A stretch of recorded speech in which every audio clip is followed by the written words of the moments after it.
नमस्कार मित्रों। तो बात करते हैं बलि की। लोग कहते हैं बलि देना चाहिए। बलि का परिभाषा होता है त्याग। त्याग होता है, और जो सबसे अपना प्रिय हो, मनुष्य का जो सबसे प्रिय अपना कुछ हो, उसे त्याग देना चाहिए। और प्रिय आजकल मनुष्यों का चाहे कभी से सबसे प्रिय उसका हो गया है मैं, अहम और अहंकार। इन सब चीजों को बलि देना चाहिए, अपने अहंकार का, अहम का। और यही अहंकार और अहम माता काली का भोजन है, माता देवी का। लोग बलि के नाम पर बकरे का बलि देते हैं, वो गलत बात है। वो सब बलि की बात नहीं है।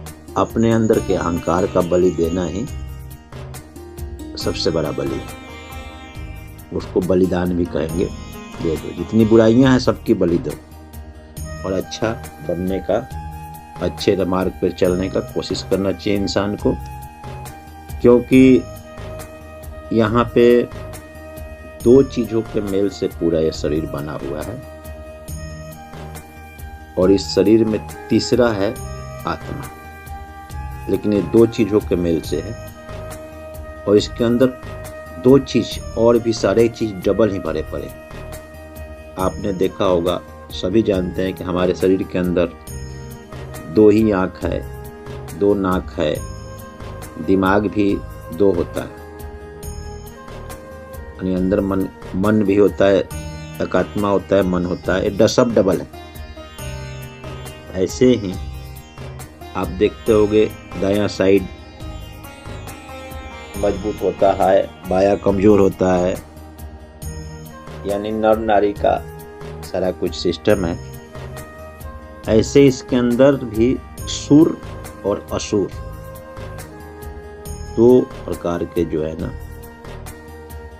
प्रजातियां होती है, जिसको आज के समय में डॉक्टर उसको बैड बैक्टीरिया और एक को गुड बैक्टीरिया कहने लगे हैं। जो सूर, पहले आप लोगों ने सुना होगा, सूर का मतलब होता है देवता।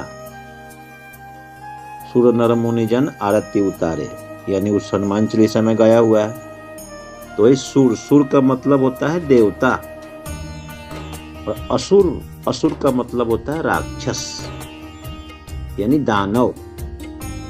अब सूर असुर यानी कि गुड बैक्टीरिया, बैड बैक्टीरिया दोनों हमारे शरीर के अंदर है।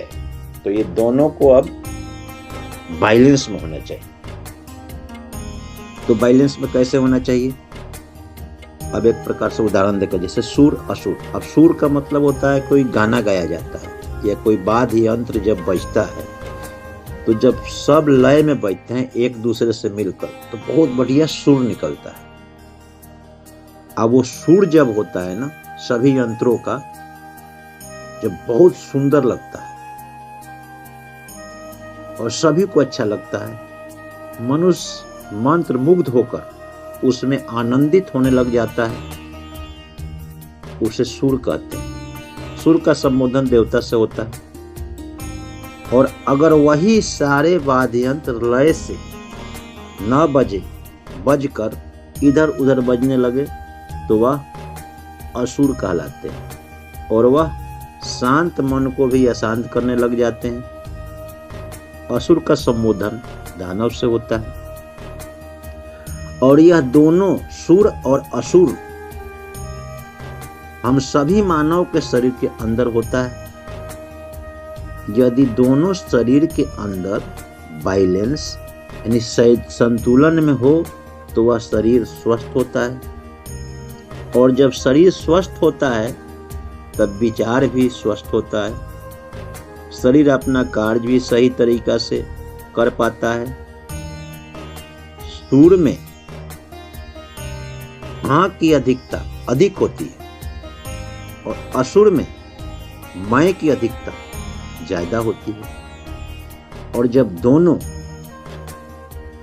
संतुलन में होते हैं, तो दोनों मिलकर हम हो जाते हैं। हम का परिभाषा हम सब यानी सम का भाव बनता है, मतलब हम सब बराबर हैं, छोटा बड़ा का बोध मिट जाता है। और जब दोनों मिलते हैं तब तीसरा मनुष्य का शुभ स्वभाव उत्पन्न होता है, और मनुष्य अपने शुभ स्वभाव से देवता और दानव दोनों को अपने वश में कर लेता है। और इस पृथ्वी पर मनुष्य 84 लाख योनियों में सबसे उत्तम कहलाता है, और परमात्मा के इस बनाए हुए सृष्टि में सभी जीवों पर अपने विवेक और बुद्धि से विजय प्राप्त कर चुका है। प्रत्येक मनुष्य के अंदर प्रेम, दया, करुणा का भावना अधिक होना चाहिए, और सभी जीवों का ख्याल रखते हुए, सभी जीवों का हक अधिकार देते हुए, और धरती माँ को सजाने और संवारने के लिए परमात्मा ने मनुष्य का निर्माण किया है। जब मनुष्य एक दूसरे का हित का ध्यान रखकर जब कोई भी कार्य करता है, तब मनुष्य का आत्मा आनंदित होता है। जब आत्मा आनंदित होता है तो समझना चाहिए कि परमात्मा हमसे खुश है, और जब परमात्मा हमसे खुश होंगे तो सुख और दुख का अनुभव नहीं होता, आनंद का अनुभव होता है, और आनंद का बखान नहीं किया जा सकता है। और इस आनंद को प्राप्त करने के लिए मनुष्य का मन भी स्वस्थ होना जरूरी है। अगर आपका शरीर स्वस्थ है और मन अपने संतुलन में नहीं है, आपकी आदतें आपके कंट्रोल से बाहर हो चुकी है, तो समझना चाहिए कि हमारा शरीर अस्वस्थ होने लगा है। कोई न कोई आपका शरीर के अंदर बनने वाला हार्मोन डिसबैलेंस हो चुका है और आप बीमार पड़ने वाले हैं। इसलिए अब आपको चेत जाना चाहिए, घबराने की कोई बात नहीं। बस इस 24 घंटा में जीवन के लिए अपने लिए सिर्फ ये आधा घंटा यानी 30 मिनट निकाल लीजिए और अपने लिए सुबह सुबह स्वाध्याय कीजिए। स्वाध्याय का मतलब क्या है कि आराम से आसन पे बैठ करके रीढ़ का हड्डी सीधा करके बैठ जाइए और अपने श्वासों पे ध्यान दीजिए। लंबी लंबी श्वास लीजिए और ओम का उच्चारण कीजिए। अपने श्वासों को देखिए। कम से कम 30 मिनट रोज बैठने का आदत डालिए और सिर्फ अपने श्वासों पर ध्यान लगाएं। कुछ दिनों में आप धीरे धीरे धीरे आनंद पाना शुरू कर देंगे। आपको ज्ञान का बोध होने लग जाएगा, बीमारी दूर होने लग जाएगी। आपकी सारी जो है ना टेंशन, चिंता, बीमारियां सब कुछ हो जाएगी।